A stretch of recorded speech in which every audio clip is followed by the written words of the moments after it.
Na 100 ljudi, oni koji sve znaju bolje, 52. Nesigurnih u svaki korak, skoro svi ostali. Spremnih pomoći, ako to neće trajati dugo, čak 49.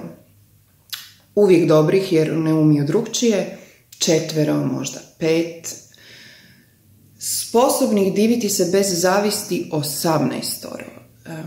Onih koji žive u stalnom strahu od nečeg ili nekog, 77.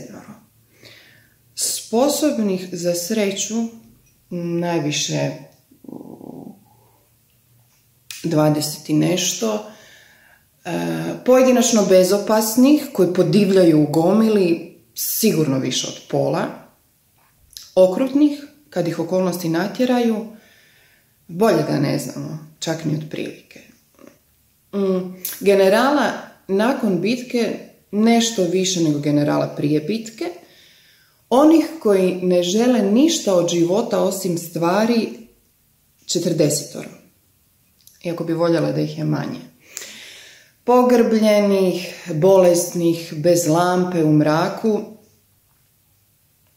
83. Prije ili kasnije. Vrijednih sućuti, 99.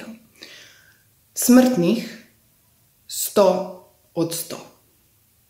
Broj koji za sad ne podliježe promjeni.